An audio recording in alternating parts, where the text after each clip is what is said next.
All right, what are you gonna do with a bar that you don't like? This is my spicy chocolate from yesterday. It's not my favorite thing, so I am gonna make drinking chocolate out of it today. So I'm gonna take half of this bar, which is gonna be 1 ounce. Let's break it into pieces. And first, let's gather our equipment before we break it into pieces. So I have my mixing bowl, I have my cup that I'm gonna drink out of, and I have my pitcher of milk that has already been boiled in the microwave. So let's break it into pieces and add it to our bowl.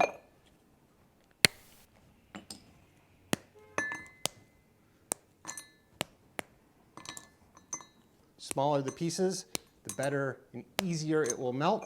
So there you go. You can see all my pieces. We'll add in 1 ounce of milk.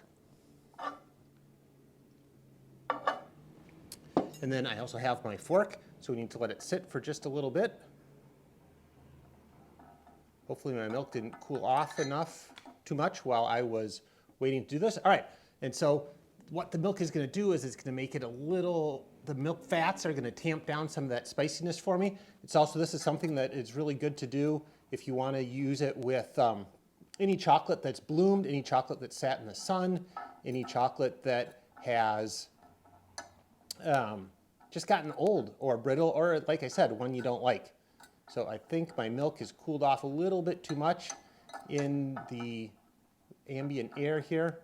So I'm gonna go quick throw this guy in the microwave one more time. All right, so if my microwave weren't in the other room, I might have heated the milk in the beginning right with the microwave, just because I like it melts a little bit better. If I would have had smaller pieces, the preheated milk would have melted all, but the pieces that I broke the chocolate bar into were just a little too big. So yeah, whisk, whisk, whisk, whisk. Now really good drinking chocolate, if it cools, you should be able to stand your spoon, stand your fork up into it, but you can see I just put in 1 ounce of my milk. Make it nice and thick. And then I have another ounce of milk. So pour that in. I find it's easier to mix if you only put in half your milk at the beginning. All right, a whisk works really well for this too, making lots of noise. There we go. All right, so now we have a nice thick drinking chocolate. Notice nothing else added, no sugar, no spices. There's already spice in the chocolate. There we go. My bowl has a nice pour spout, so I can pour it right in there. All right, a bit left in there to lick out later. But you can see my drinking chocolate here, nice and thick, 2 ounces, total of 3 ounces about.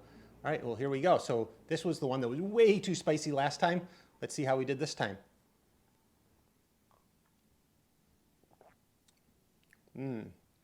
Thick and warm, still pretty spicy, but nice, thick, warm. Maybe I should have made it a little. Ooh, it still is spicy, right? Even the milk didn't tamp this one down quite as much as I wanted to, but maybe could have added a few more spices, something else for this one.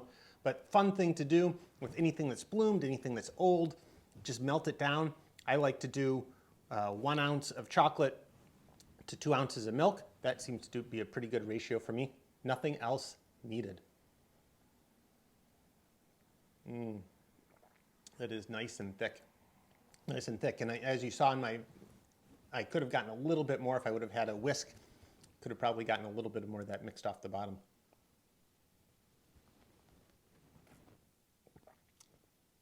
It is easy to drink lots of chocolate. Holy smokes, drinking an entire chocolate bar you can do in just a minute.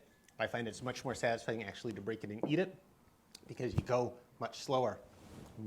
Chocolate mustache, maybe a little bit. All right, thanks for watching. I hope no one's watching. That's the thing.